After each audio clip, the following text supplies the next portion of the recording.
It's Judgement Day in New South Wales as the polls close across the state. After 16 years in power, Labor looks set to be kicked out of office in spectacular fashion. All of the polls are pointing to an end to dozens of careers as the voters flock to the coalition. The Liberals are about to anoint a new hero in Barry O'Farrell. He's all but certain to become the state's 43rd Premier. Our coverage of this historic election extends into the evening and will cross live to the camps of the major parties shortly. But first, ABC state political reporter Matt Wordsworth brings you the closing hours of the campaign. It's the weighty task of 4.5 million voters, run the gauntlet of how to vote cards and chart the course of New South Wales for the next 4 years. It's been personal, it's been bitter, but the result seems clear. Liberal. Can I ask why? Because I don't like Labor anymore. And 16 years, and it's probably time now for a change. I just think there needs to be a different approach. I just don't think the Labor government's really done enough with its time. The mindset seems so entrenched that few in Labor feel secure.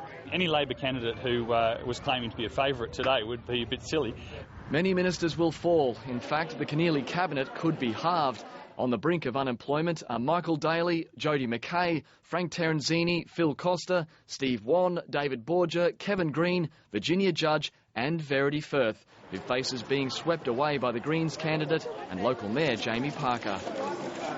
A similar fate threatens the Deputy Premier Carmel Tebbutt. It's a big day. It's been a tough campaign. It's going to be a difficult challenge to hold Marrickville. This is a really exciting day here in Marrickville, and I think people are really excited today to be Green. It's a powerful reason for Ms Tebbutt's husband, local federal MP Anthony Albanese, to hit the booths. It's a similar theme here, keep Verity, and underneath here, of course, is keep Carmel. And it's Christina Keneally's last stand as Premier. You know what the Bible says? Greet the brethren with a holy kiss. Oh, no. Thank you. The Premier will need a minor miracle, and due to a boundary change, even Christina Keneally didn't vote for Christina Keneally.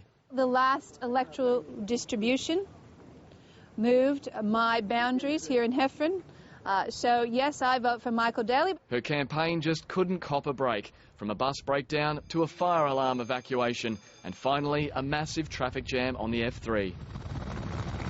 Not her fault, but the scene is reminiscent of last year's F3 debacle. But it's the only thing that brought the Barry O'Farrell juggernaut to a halt, forced to abandon his campaign bus on the Central Coast for a train back to Sydney. We're going to need change, guys. He cast his vote a little late, but it could be the sweetest delivery in 16 years in Parliament. Use a vote for the Liberal Party to send a message to Labor. Like the tortoise and the hare, he began the campaign slowly but finished with a flourish. There's one great unknown left in this campaign. What happens in the upper house? Will the Greens hold the balance of power, or will it fall to a handful of right-wing parties? The answer could be up to 2 weeks away. When Christina Keneally assumed the premiership, she asked voters to judge her on the decisions she made and the services she delivered.